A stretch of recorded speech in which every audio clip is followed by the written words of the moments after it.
दिखते हैं? नहीं दिखते ना? भगवान नहीं देखे आपने? आप पीले वाले भैया भगवान देखे आपने? नहीं देखा? ये बगल वाली मैया आपने भगवान को देखा? और आप देखें? आप भैया बगल वाले भगवान दिखे? कल दिखे थे? कण कण देखा आपने? विराजमान है, ये बात तो सही। आपने देखे कि नहीं? आपने नहीं देखे हैं? कौन सास? एहसास हुआ आपको? एहसास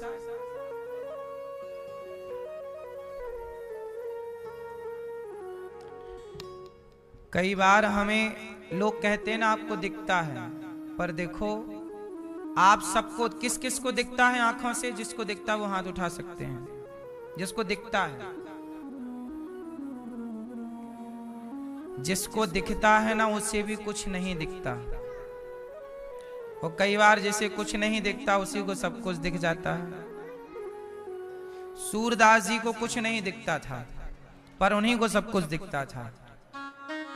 और दुर्योधन को सब कुछ दिखता था पर उसी को कुछ नहीं दिखता था।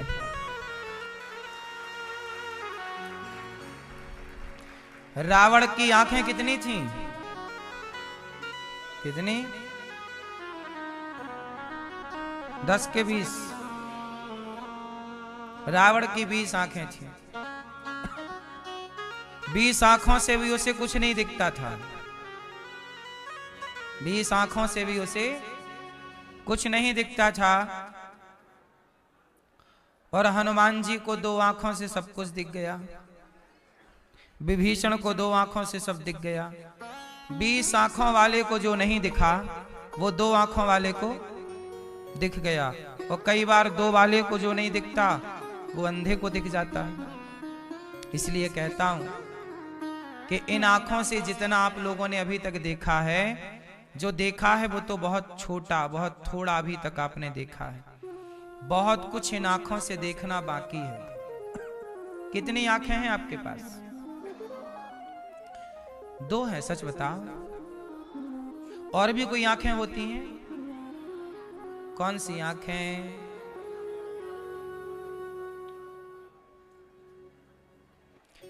कहते हैं ना मन की आंखें खोल। कौन सी आंखें? ये चमड़े की आंखें हैं, ये ऐसे ही हैं, ठीक है, जगत को देखने के लिए भगवान ने दे रखी हैं। इन आंखों से भी हमें क्या दिखता है? इन आंखों से हमें दिखता है कि ये अच्छा है, ये बुरा है, ये साफ है, ये गंदा है। यही तो दिखता है इन आंखों से। लेकिन जो मन की आंखें हैं ना, उन आंखों से वो दिख जाता है जो इन आंखों से नहीं दिखता। ये बात सही है कि गलत है? इसलिए कहता हूं कि जो ईश्वर है वो इन आंखों का सब्जेक्ट नहीं है। अच्छा एक बात बताओ, क्या बैक्टीरिया इन आंखों का विषय है? बोलो। वो माइक्रोस्कोप का विषय है। बिना माइक्रोस्कोप के क्या बैक्टीरिया देख पाओगे? फिर जैसे कुछ चीजें इन आंखों से देखी ही नहीं जा सकती, है ना? जो चीज सैटेलाइट से देखी जा सकती है वो डायरेक्ट इन आंखों से नहीं देखी जा सकती। देखेंगी तो यही आंखें, पर बीच में माइक्रोस्कोप चाहिए, सैटेलाइट चाहिए, दूरबीन चाहिए, है ना? ऐसे ही देखेंगी तो यही आंखें, पर इन आंखों के बीच में वो मन की आंख चाहिए। वो मन की आंख जो देख पाती है वो ये आंख नहीं देख पाती। इसलिए कहता हूं कि आप अपनी तीसरी आंख को जगाओ। शंकर जी की तीसरी आंख खुल गई। और तीसरी आंख खुली तो कौन जला? बोलो। हाँ, जब तीसरी आंख खुली तो कामदेव जला। सच बताओ, कामदेव शंकर जी ने जलाए। आप लोगों के भीतर भी कामदेव है कि नहीं? बोलो हाँ कि ना? पराई औरत की तरफ मन जा रहा है, पराए मर्द की ओर मन जा रहा है, तो कौन बैठा है आपके अंदर? आपके भीतर भी तो कामदेव है, आपके भीतर भी क्रोध है, आपके भीतर भी लोभ है, आपके भीतर भी अभिमान एटीट्यूड है, घमंड है। शंकर जी की तीसरी आंख खुली तब कामदेव जला। अच्छा, रावण की तीसरी वाली आंख नहीं खुली तो कामदेव के चक्कर में पड़ा और नाश कर लिया अपना, है ना? इसलिए ये दो आंखें तो खुली हैं आप लोगों की, पर तीसरी भी खोलने की जरूरत है, क्योंकि तीसरी नहीं खुली तो ये दो आंखें तो परेशान करती रहेंगी। ये दो आंखें आपको किस ओर ले जाएंगी जानते हो? दो आंख वाला कहां जा रहा है? दो आंख वाला पराई औरत के चक्कर में भाग रहा है, दो आंख वाला पराई मर्द के चक्कर में भाग रही है। बोलो हाँ। इसलिए कहता हूं तीसरी आंख की जरूरत है, वो आंख जिस आंख से आपका क्रोध समाप्त हो जाए, लोभ समाप्त हो जाए। आपके भीतर बुराइयां हैं या नहीं हैं? वो बुराइयां कैसे जाएंगी? जब आप अपने तीसरा ज्ञान का चक्षु खोलेंगे। कौन सा चक्षु? ज्ञान का, ज्ञान का, भक्ति का, वैराग्य का। और ये चक्षु खोलना कैसे होगा? आप सत्संग में आ गए हैं, 7 दिन बाद आप देखेंगे कि कथा से, सत्संग से, भागवत से आपका ज्ञान चक्षु, भक्ति का चक्षु खुल जाएगा।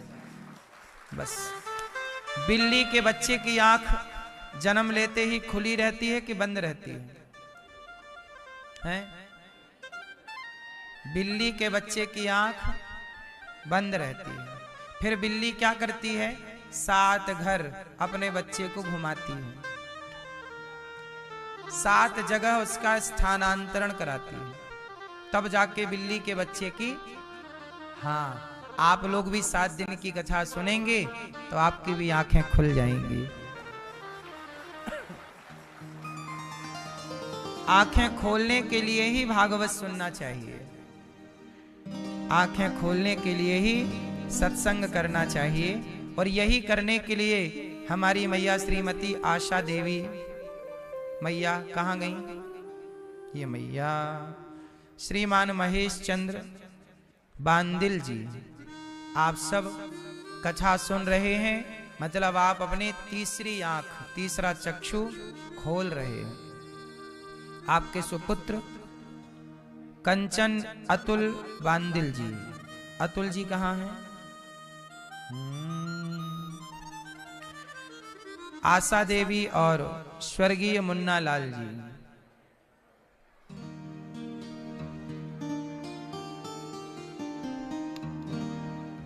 मतलब ननंद भौजाई दोनों का नाम आशा है।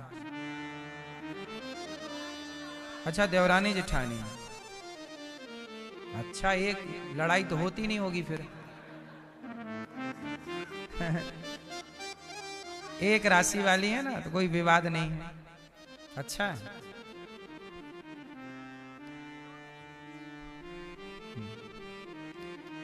और श्री रामकली सुरेश चंद्र जी, गीता देवी ओम प्रकाश जी, सुधा देवी, राधे श्याम जी और समस्त बांदिल परिवार, मृगपुरा वाले मुरैना मध्य प्रदेश से आप आए। आप सभी यजमान परिवारों का बहुत बहुत स्वागत, वंदन, अभिनंदन। सब पर भगवान की कृपा बनी रहे, यही मंगल कामना। कथा की गंगा में हम डुबकी लगाएं। आज से यहाँ भागवत जी के पोथी पाठ भी बैठे हैं। पोथी पाठ कराने वाले सभी यजमान परिवारों का खूब खूब स्वागत, वंदन, अभिनंदन। आप लोग ने इस मार्गशीर्ष माह में कथा का आयोजन कराया है, पोथी पाठ कराए हैं। जो व्यक्ति भागवत सुनता है उसके पितरों की सदगति जरूर होती है। पितरों की सदगति चाहते हो, पितृ दोष से मुक्ति चाहते हैं, तो भागवत जरूर सुनना चाहिए। इसे अगहन भी कहते हैं। ये कौन सा महीना चल रहा है? अगहन। अघ मतलब क्या होता है? अघ मतलब पाप होता है। जो पाप का हनन करे, मतलब पाप को समाप्त करे, वो माह अगहन है। भगवान कृष्ण 12 महीने में अगहन को कृष्ण का स्वरूप माना गया है। अगहन कौन है? माना कृष्ण ही है। इसलिए आप लोग बड़े पावन पवित्र महीने में भागवत जी का आयोजन करा रहे हैं। अभी 26 तारीख से 26 नवंबर से ब्रजमंडल की 84 कोस की परिक्रमा होगी। जिसको भी 84 कोस की यात्रा में चलना है, नाम लिखा सकते हैं। आगामी भागवत जी के पोथी पाठ 4 दिसंबर से 10 दिसंबर होंगे। आप भी अपने पितरों पूर्वजों के नाम से भागवत जी के पोथी पाठ करा सकते हैं। जो आए हैं यजमान परिवार, सबका बहुत बहुत स्वागत कि आपने अपने पितरों के लिए इतना बड़ा आयोजन कराया, पूर्वजों के लिए। भागवत की कथा आप लोग सुन रहे हैं और भागवत से ही हमें ज्ञान, भक्ति, वैराग्य 3 की प्राप्ति होती है। भागवत किसने सुनाई, किसको सुनाई, आपको ये विदित है, ज्ञात है? सबसे पहले भागवत किसने किसको सुनाई? सबसे पहले भागवत सुनाई भगवान श्रीमन नारायण ने ब्रह्मा जी को। फिर ब्रह्मा जी ने सुनाई अपने पुत्र देवर्षि नारद जी को। फिर नारद जी ने सुनाई वेदव्यास जी को। फिर वेदव्यास जी ने सुनाई शुकदेव जी को। और एक बार भगवान शिव ने सुनाई माता पार्वती को, तो वहां पर सुना सुखदेव जी ने, शुक तोता। फिर वो तोता अपनी मां के पेट में चले गए। और फिर 12 वर्षों बाद सुखदेव जी भगवान जब बाहर आए, तब वेदव्यास जी ने उन्हें भागवत सुनाई। और वही सुखदेव जी ने राजा परीक्षित को सबसे पहले, धरती में सबसे पहले भागवत किसने किसको सुनाई? तो सुखदेव भगवान ने राजा परीक्षित को सुनाई। कहां सुनाई? शुकताल में। परीक्षित जी कौन है? अभिमन्यु के बेटा। अभिमन्यु कौन है? अभिमन्यु अर्जुन के बेटा। अर्जुन कौन है? पांडु के बेटा, पांडु पुत्र। पांडु कौन है? वेदव्यास जी के पुत्र। तो यह परंपरा सामान्य नहीं है। भागवत जो सुनाता है वो सुखदेव जी हैं और जो सुनता है वो परीक्षित हैं। अच्छा, परीक्षित जी ने भागवत क्यों सुनी? परीक्षित जी को एक संत का अपमान कर दिया था परीक्षित जी ने।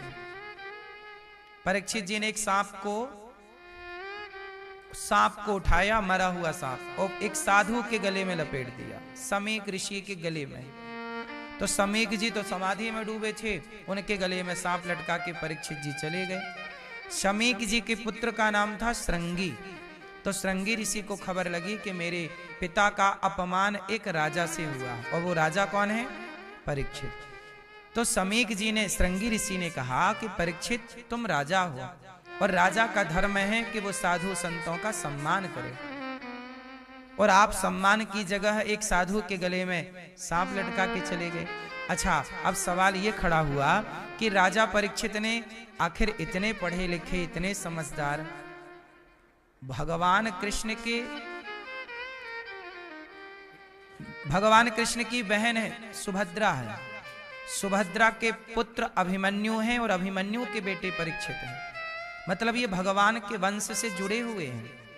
इतना पवित्र वंश वाला व्यक्ति, इतना धर्मात्मा राजा परीक्षित जी बहुत धर्मात्मा थे। इनके राज्य में कोई चोरी नहीं, कोई डाका नहीं, कोई शराब नहीं, कोई मांस नहीं, कोई चरित्रहीन तो कुछ भी नहीं था। बड़े पवित्र राजा थे। अब सवाल खड़ा हुआ कि इतना पवित्र राजा, इतना समझदार राजा, आखिर कोई समझदार व्यक्ति देखो, दो कौड़ी का व्यक्ति साधु संतों का अपमान करता है तो समझ में आता है कि तो मूर्ख है। क्यों? लेकिन एक समझदार व्यक्ति वो भला साधु संतों का अपमान क्यों करने लग गया? क्यों? जो सदा साधुओं के पांव धोता है, सदा संतों की आरती उतारे, आज क्या उसके मन में आई? परीक्षित जी के मन में ऐसा क्या आया कि उन्होंने एक साधु का अपमान कर दिया?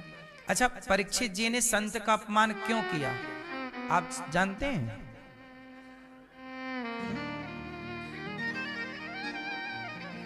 हैं? क्यों किया परीक्षित जी ने अपमान?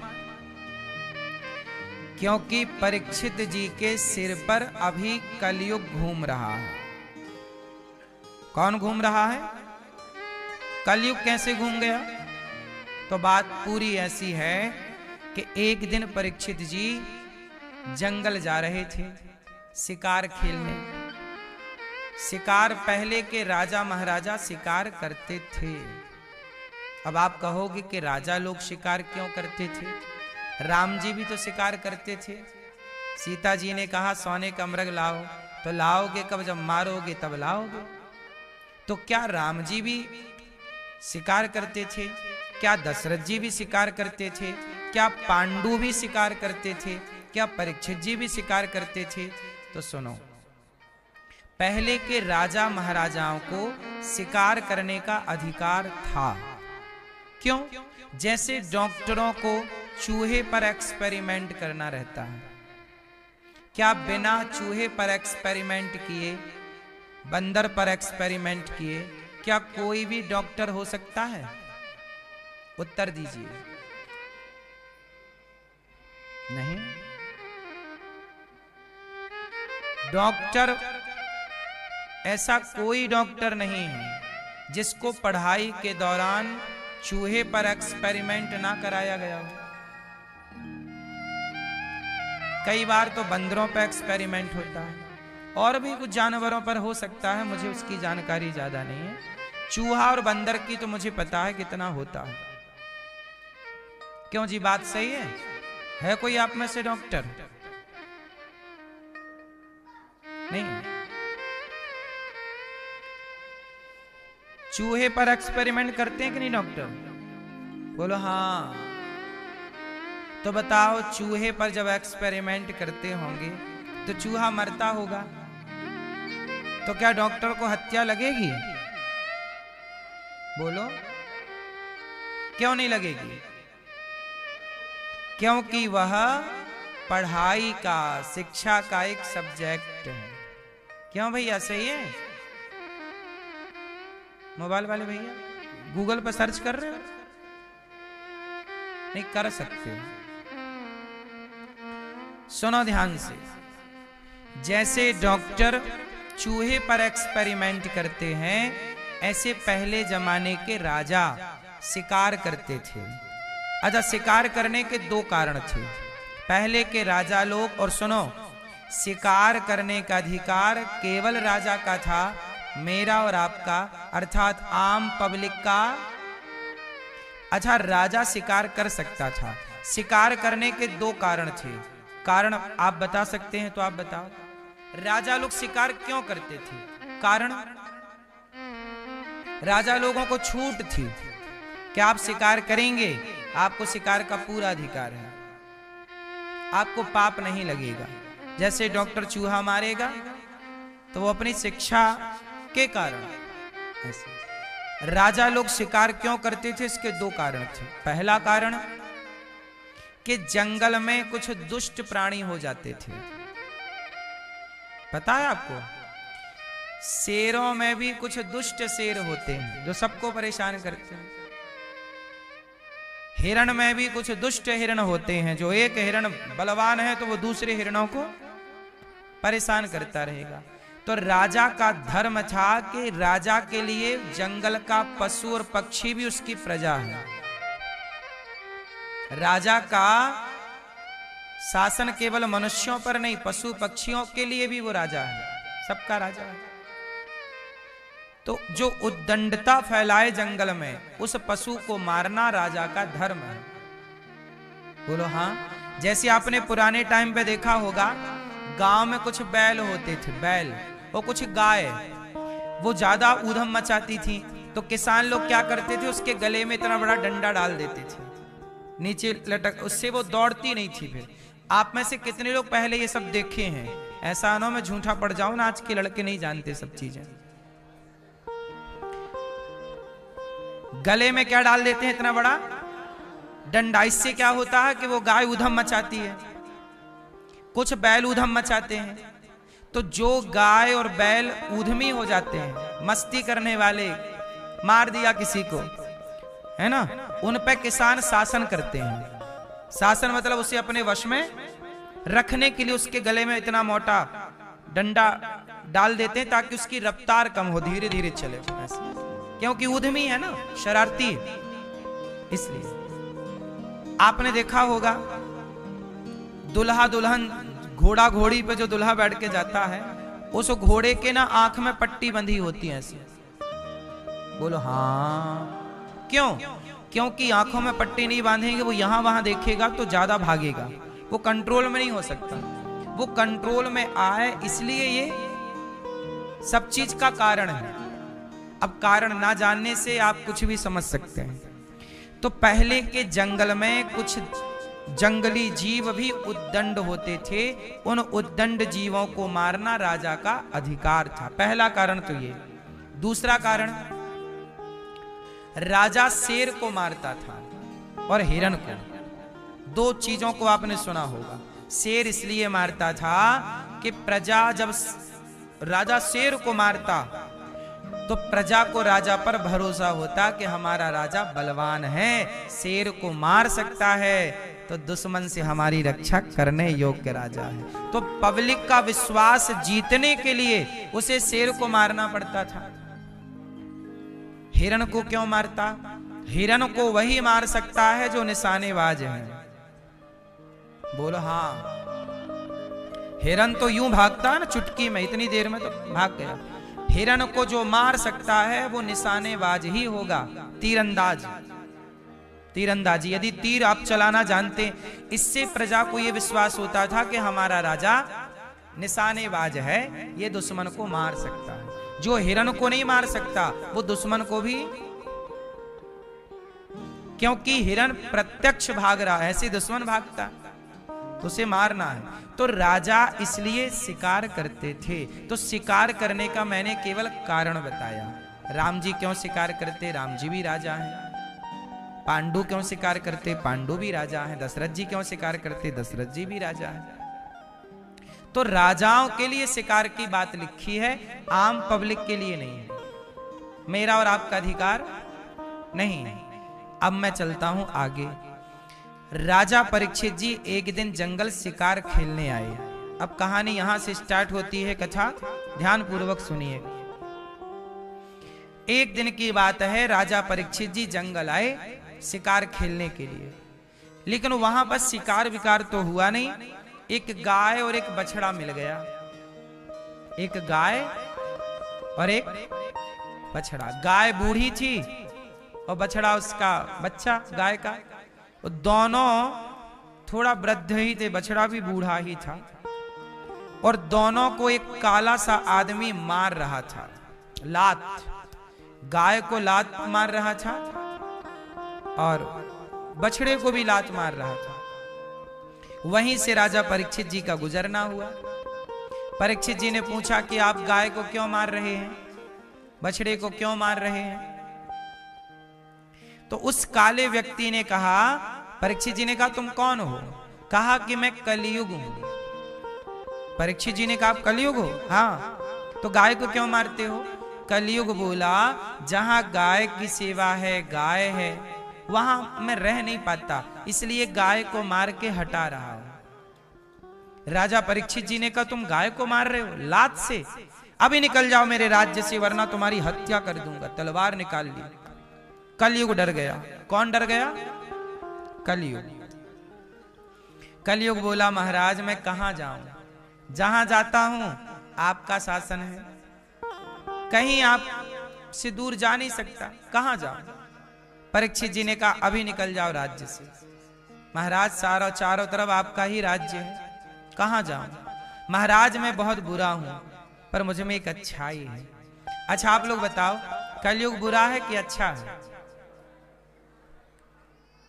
वो मैया सो रही है पीछे वाली, एक गई मैया। राम राम। ना सो मेरी मां। सुनो,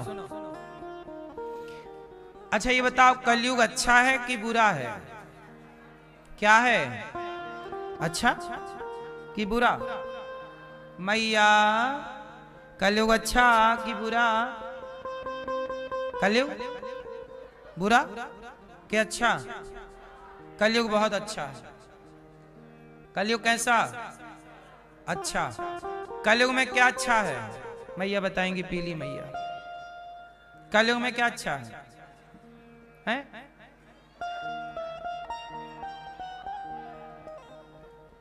याद बहुत आती है कलयुग में। किसकी? भगवान की याद बहुत आती है कलयुग में। क्यों? सतयुग में नहीं आती होगी इतनी याद। सही है, सही है। पीछे वाली मैया बताएंगे कलयुग में क्या अच्छा है। हाँ, भगवान की कथा मिल रही। कलयुग में कितना अच्छा, देखो मोबाइल चल रहा मस्त, कथा में भाई मस्त चल रहा मोबाइल। दे आगे रख लिया मोबाइल, चल रहा इंस्टाग्राम। हाँ, आ गया मुन्नी बदनाम हुई।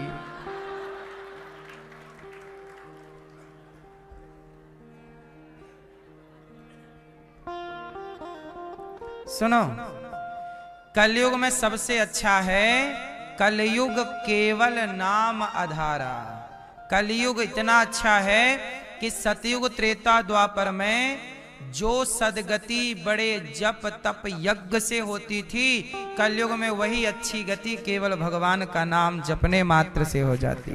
कोई प्रेम श्रद्धा भाव से नाम जपे, केवल श्रीमन्नारायण श्री कृष्ण नारायण, राधे कृष्ण श्री कृष्ण गोविंद हरे मुरारी।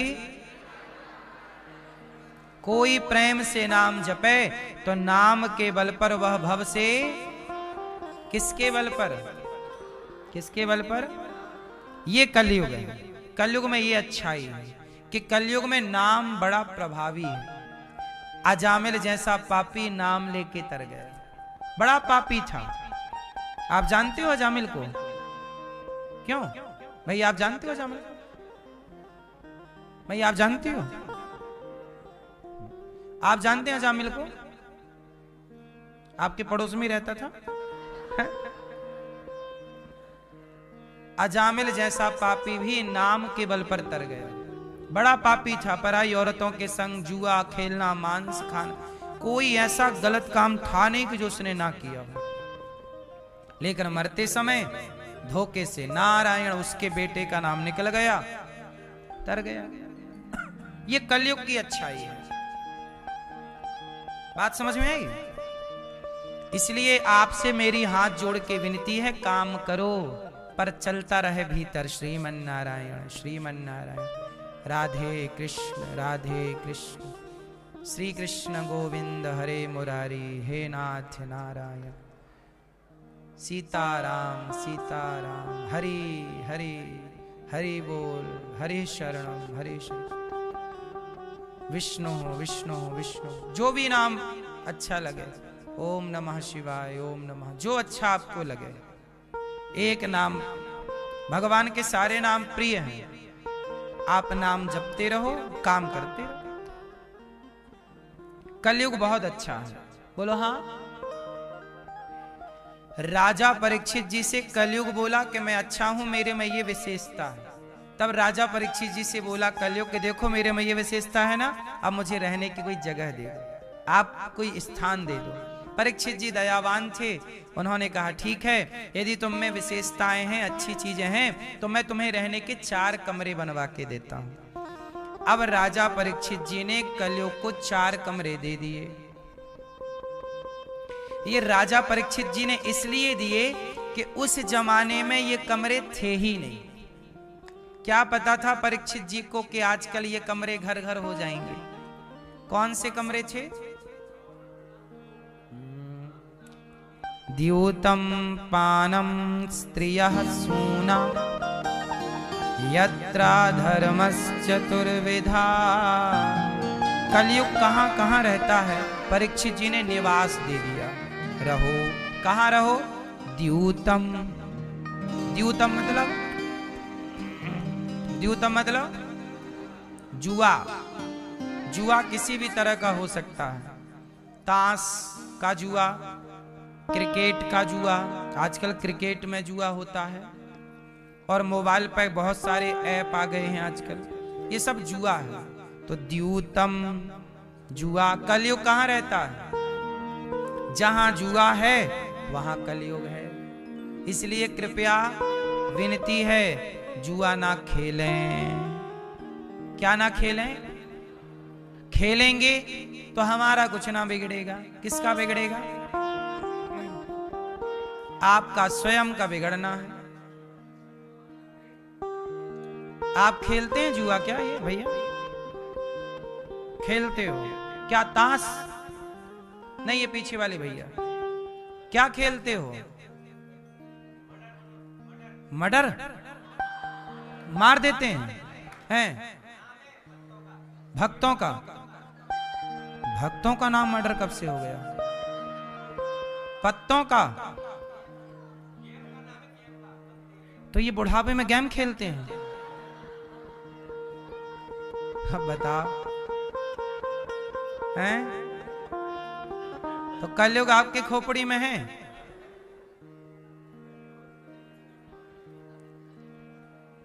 जुआ खेलोगे बुद्धि भ्रष्ट हो जाएगी। जुआ खेला था कौरवों ने, जुआ खेला था पांडवों ने। कौरवों ने जुआ खेला तो सर्वनाश हुआ, पांडवों ने जुआ खेला तो 12 साल का वनवास, 1 साल का अज्ञातवास। ये जुआ के कारण हुआ। द्रौपदी के कपड़े क्यों उतारे गए? जुआ के चक्कर में। जुआ ना होता तो द्रौपदी का अपमान। सोचिए कितना बुरा है। इतिहास हमारा दर्पण है। मैया शोर ना करो मेरी मां, चुपचाप रहो। इतिहास हमारा क्या है? दर्पण है। इतिहास देख कर भी नहीं सीखे और नहीं सुधरे तो फिर इससे बड़ी मूर्खता क्या हो सकती है? सही है? जुआ खेला कौरवों ने, सर्वनाश हुआ।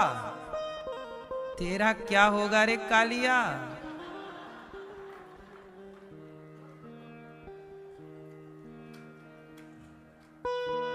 जुआ खेलोगे तो क्या होगा? सर्वनाश। इतिहास साक्षी है, ये हम नहीं बोल रहे हैं। क्यों? जब हम जानते हैं कि ये गलत है। क्यों जाना? क्यों जाना? इतिहास में ये घटना घट चुकी है ना, आप समझ रहे हो ना, फिर क्यों? इसे तो जानकर कुल्हाड़ी मारना बोलेंगे पांव में। मैं जानता हूं कि जुआ खेलना गलत है, फिर भी मैं जुआ खेलूं तो मेरा नुकसान तो होगा। बोलो हाँ। द्यूतम, जुआ ना खेलिएगा। बोलो हाँ। तो अब ना खेलना भैया जी, हैं? पक्का वादा? सही नहीं खेलोगे? पक्का? खाओ मां कसम। मैं नहीं चली गई तो क्या हुआ? खाओ मां कसम के जुआ नहीं खेलेंगे। नहीं खेलोगे? अब नहीं करोगे मर्डर?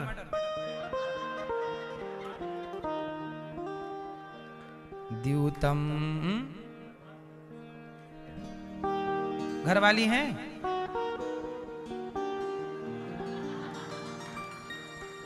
मैया आपकी कसम खा रहे हैं। अब नहीं खेलेंगे, वो समझदार हैं। द्यूतम, इतिहास उठाना जुआ का। जिन जिन ने जुआ खेला है, कितने लड़के बर्बाद हो गए जुआ खेल के। 10 लाख का कर्जा हो गया, 5 लाख का कर्जा हो गया, लाख का कर्जा, किसी के 50 लाख भी बर्बाद हो गए जुआ के चक्कर। क्यों? जो गलत है मतलब गलत। देखो गलत को आप कितना भी, नीम में कितना भी शहद लगाओ, वो रहेगी कड़वी ही। जुआ को कितना भी तुम सही बताओ, सही समझो, लेकिन रहेगा वो। जो गलत है उसे गलत ही कहो। जुआ गलत है मतलब गलत। क्यों? बात सही है गलत? द्यूतम। कलयुग का दूसरा ठिकाना है पानम। क्या है भैया? पानम। पानम मतलब शराब, मदिरा, दारू। शराब ना पीजिएगा। आप में से कोई पीता है क्या? कौन पीता है? सब पीते हैं। आप पीते हो? पीले वाले भैया सही। और ये भैया आप वाले मूछ वाले नहीं पीते, सही। हाँ, और आप भैया? आप जी, आप पीते हो शराब? रोज पीते हो? कभी कभी? कभी कभी। कैसी लगती है पीने में? हैं? मीठी, खट्टी, कड़वी? तो काहे पीते हो? हैं? कड़वी चीज पीना है तो जूड़ी ताप पी लिया करो। अच्छी चीज जूड़ी ताप। क्यों? जूड़ी ताप एक दवाई है ना बुखार की, बड़ी कड़वी रहती है। शराब पीने से फायदा है? काहे पीते हो? अच्छे, शराब पीने से कोई फायदा है फिर क्यों पीते हो? उत्तर दो। जब फायदा नहीं है, स्वाद भी अच्छा नहीं है, क्यों पीते हो? हैं? हैं? सब लोग चुप रहो, इनको बोलने दो।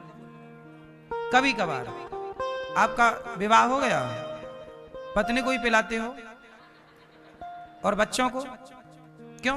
बेटा है, बेटी है, बेटा है, उसको भी देते हो शराब? थोड़ी सी चम्मच में दिया करो। कभी कभी उसे भी, आप भी तो कभी कभी पीते हो, कभी कभी उसके लिए भी ले आया करो। ले बेटा, आज तेरे लिए लाया हूं पौआ, पी। अच्छा, शराब पीना सही है? शराबियों का तो नहीं आया फोन? ये बताओ, आप पियोगे कि नहीं शराब? शराब नहीं पियोगे? शराब पीना सही है कि गलत है? गलत है ना? तो अब आप पक्का वादा करो कि शराब नहीं पियोगे। शराब पी के कितने लोग बर्बाद हो गए। मिला क्या? किडनी और खराब हो गई, लीवर और खराब हो गया, घर के जेवर गहने और बिक गए। आपकी तरक्की में बाधा है शराब। सही है कि गलत है? दोस्त यारों के बीच में बैठ के पीते हो कभी कभी। ये दोस्त यार तो चाहते ही हैं कि तुम शराबी बन जाओ। दुनिया आपको बिगाड़ना चाहती है। अच्छा, एक बात बताओ,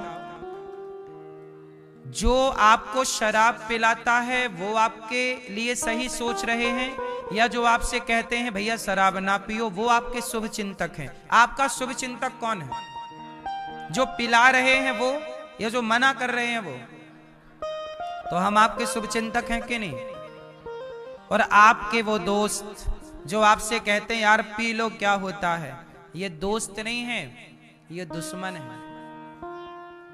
किसी का बिगाड़ना हो उसे शराबी बना दो, खत्म हो जाएगा। किसी को पीक पे तरक्की कर रहा है, शराबी बना दो, नीचे आ जाएगा। सही है कि गलत है? लेकिन आप कभी किसी को शराब ना पिलाना, किसी को उठते हुए को गिराना मत। आपके जो दोस्त आपको शराब पिला रहे हैं वो सब चाहते हैं कि आप तरक्की ना करें, नीचे रहें। क्योंकि असफल व्यक्ति कभी नहीं चाहेगा कि आप सफल हों, वो चाहेगा मैं असफल हूं, तुम भी मेरी तरह रहो। सफल व्यक्ति ही आपको सफलता देखना चाहेगा, सफल देखना चाहेगा।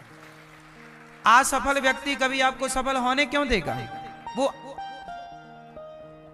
वो अपने दृष्टिकोण से आपको देखेगा, अपने नजरिए से देखेगा, और अपनी जगह ही आपको देखना चाहेगा कि मैं यहां हूं, तुम भी यहीं रहो, तुम आगे ना जाओ। और ये बात सबके लिए हम बोल रहे हैं। आपका कोई दोस्त आपको शराब पिलाए, वो आपका सबसे बड़ा दुश्मन है। क्यों जी? बात सही है? चलो, दोस्त किसे कहते हैं? जरा दोस्त की परिभाषा आप दो। दोस्त किसे कहते हैं? मित्र। देखो चुप रहिएगा, सब लोगों से मेरी विनती है, मैं हर बात 1-1 करोड़ की बता रहा हूं आपको, समझ नहीं आए वो आपका अपना विषय है, लेकिन बात सारी 1-1 करोड़ की है। बोलो हाँ। तो बताओ मित्र किसे कहते हैं? बुरे वक्त में काम आए वो मित्र है। जैसे शराब पीने का मन है और लेके बोतल आ जाए, हैं? मित्र किसे कहते हैं? मित्र किसे कहते हैं? मित्र किसे कहते हैं? बुरे वक्त में काम आए वो तो मित्र है, ये तो है ही परिभाषा, इससे कोई नकार नहीं रहा है। जो ना मित्र दुख हों ही दुखारी, तेना ही विलोकत पातक भारी। ये तुलसीदास जी लिख रहे हैं, राम जी कह रहे हैं सुग्रीव को कि मित्र तू मेरा मित्र। लेकिन एक परिभाषा सुनो, याद कर लेना ये परिभाषा। मित्र किसे कहते हैं? जो, अच्छा एक बात बताओ, इतिहास में एक मित्रता याद की जाती है, एक मित्रता तो कृष्ण और सुदामा की है, लेकिन एक मित्रता कर्ण और दुर्योधन की है।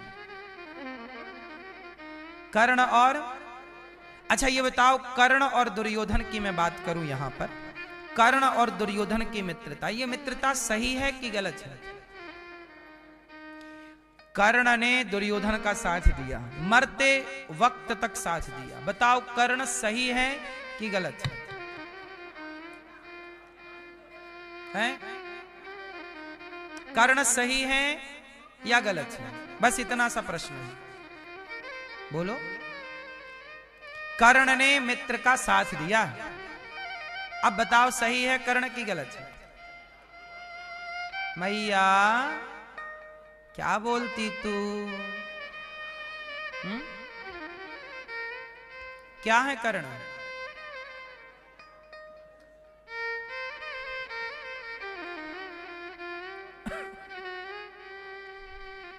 सुनो, कर्ण सही है कितने लोग स्वीकार करते हैं? हाथ उठा के बताओ। कर्ण सही है। कर्ण गलत है कितने लोग स्वीकार करते हैं? कुछ लोग कह रहे हैं कर्ण गलत है, कुछ कह रहे हैं सही है। आओ इस पे पूरा विश्लेषण कर लेते हैं। बिना विश्लेषण के बात समझ में नहीं आएगी भैया, समझ में आए इसके लिए सुनना पड़ेगा। कर्ण बहुत अच्छे मित्र हैं, सही है, परंतु कर्ण ने साथ किसका दिया? दुर्योधन का। अच्छा, दुर्योधन के सभा में जब द्रौपदी के कपड़े उतारे जा रहे थे, उस समय कर्ण भी वहां मौजूद थे। मित्र किसे कहते हैं? मैं परिभाषा में कर्ण का नाम रख रहा हूं। कर्ण जानते थे कि द्रौपदी के कपड़े उतारना गलत है, पर कर्ण ने दुर्योधन को रोका क्यों नहीं? कर्ण ये कह सकते थे कि मित्र, एक नारी को सभा में निर्वस्त्र करना धर्म नहीं है। अरे मित्र उसे कहते हैं जो गलत से मित्र को रोके। आपका मित्र आप गलत कर रहे हैं तो आपका मित्र ये नहीं कि तू गलत कर रहा है तो चल मैं भी तेरा साथ दूं। जो गलत में रोके और सही में साथ दे वो मित्र है। मित्र का मतलब ये नहीं कि तू बलात्कार कर रहा है चल मैं भी करता हूं तेरे साथ, ये मित्रता नहीं है। मित्रता तो ये है, आप जानते हो कि मेरा मित्र गलत चला गया, गलत रास्ते पर है, उसको सही करना, मोटिवेट करना। भाई तू गलत जा रहा है यार, तू शराब क्यों पीने लग गया, तू गांजा क्यों पीने, तू गलत है, ला हाथ पकड़ के जो निकाल ले गलत से, वही ना मित्र है। मित्र का मतलब ये नहीं कि तू गांजा पीता है तो चल मैं भी तेरे साथ पीऊं, तू शराब पीता है तो चल मैं भी पीऊं, नहीं, ये मित्रता नहीं है, ये मूर्खता है। ये मित्रता की पहचान, मित्रता का, मित्र का धर्म बोलो। इसलिए मेरी आपसे विनती है कि पहले ये जानना बहुत जरूरी है कि मित्र कौन है। हम लोग सबको मित्र मान लेते हैं, सब मित्र नहीं है। कैकई ने मंथरा को अपना गुरु मान लिया। तू तो हमारी गुरु है। सब गुरु नहीं हो सकते, सब मित्र नहीं हो सकते। यदि आपने सबको गुरु मानकर मंथरा जैसों से भी सीख लिया और मंथरा जैसों की सलाह ले ली, तब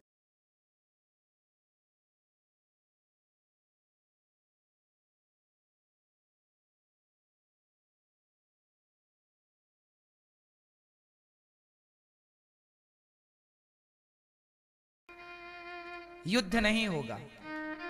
बोला हाँ, गए थे ना भगवान कृष्ण, गए पांडवों को 5 गांव दे दो, युद्ध नहीं लड़ना भाई, गलत है। क्यों मारा काटी करें, क्यों तुम्हें मारूं, क्यों मैं मरूं, गलत है। दुर्योधन इतना दुष्ट कि भगवान कृष्ण की बात नहीं सुनी। अच्छा, कर्ण चाहते तो दुर्योधन को समझा सकते थे, क्योंकि कर्ण की बात दुर्योधन मानता था। कर्ण चाहते तो बोल देते कि यार युद्ध करना समाधान नहीं है, तुम पांडवों को 5 गांव दे क्यों नहीं देते, तुमने उनकी सत्ता लूट ली है, तुमने उनका इंद्रप्रस्थ ले लिया है, 5 गांव दे दो ना। चाहता तो कर्ण ये कह सकते थे, पर कर्ण खुद नहीं चाहते थे कि युद्ध रुके, क्योंकि कर्ण को एक लालच था स्वयं को श्रेष्ठ धनुर्धर बनाना। और स्वयं श्रेष्ठ धनुर्धर कब बनेंगे, जब अर्जुन मरेंगे। तो ये चाहते ही थे कि युद्ध, याद रखिएगा, कई बार आपको कुछ लोग सलाह देते हैं, कई बार उनकी सलाह में भी स्वार्थ होता है। कुछ लोग, क्या होता है, जब आप अपने पिता से लड़ते हो, जब आप अपने भाई से लड़ते हो ना, तो गांव के, समाज के, परिवार के कुछ लोग आपको समझाते हैं, यार तू सही है, तू सही है, हाँ तूने क्या गलती की, तेरा भाई गलत है। अब ये लोग जो समझा रहे हैं ना, ये सारे शकुनी हैं। ये सारे क्या हैं, ये सब शकुनी का अभिनय कर रहे हैं। अरे इन लोगों को बोलना चाहिए कि भाई तेरा भाई है यार, लड़ाई हो गई, कुछ कह दिया, क्या बात, चलो गले मिलो। जो गले मिलाए वही ना इंसान है। जो तुम्हारी लड़ाई में, कई लोग तुम्हारी लड़ाई का फायदा उठाते हैं और वो चाहती हैं कि तुम एक ना हो पाओ, क्योंकि तुम्हारे लड़ने से उनका, यही अंग्रेजों ने किया था, फूट डालो शासन करो। इतनी सी बात तुम समझ नहीं पाए, इतना सा तुम देख ना पाए, इसलिए तो हम कहते हैं कि तुम्हारी आंखों से कुछ दिखता है तो कुछ नहीं दिखता। तो जो नहीं दिखता वो भी दिखे, इसके लिए सत्संग करना चाहिए। समाज में ऐसे लोग हैं जो आपके भाई भाई में, पति पत्नी में, माता पिता में, परिवार में फूट डालना चाहते हैं। बोलो हाँ।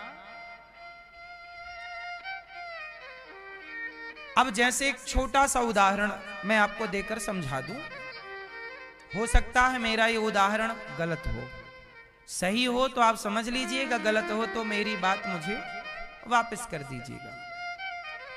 जैसे पति पत्नी की हुई लड़ाई, एक उदाहरण दे रहा हूं मैं आपको, सिर्फ पति पत्नी की लड़ाई हुई, जरा सी बात थी, पत्नी चली जाती है मायके, और मायके में माँ बोलती है, पिता बोलते हैं, भाई पूछता क्या हुआ, वो बोलती है मेरा तो सम्मान नहीं है ससुराल में, सास ने तो ऐसा बोल दिया, ससुर ने ऐसा कह दिया और पति ने ऐसा कह दिया।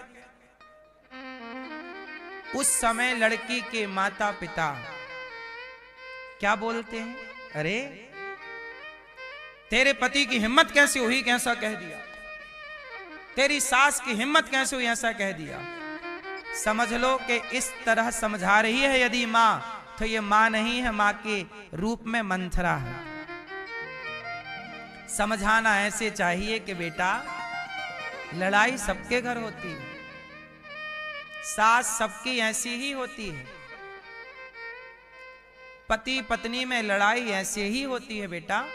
2 बात तुम सुन लो, 2 बात बुला लो अपने दामाद को, प्यार से समझा दो कि भैया हमने अपनी बेटी आपको दी है, जिस बेटी ने माता पिता परिवार का त्याग किया है अपने पति के लिए, उस पति का धर्म है कि वो अपनी नारी का सम्मान करे, वो नारी की इज्जत करे। इस तरह से समझा बुझा के भी बात बन सकती है, लेकिन आदमी वहां अकड़ जाता है और उस अकड़ में अपने हंसते खेलते घर में आग लगा के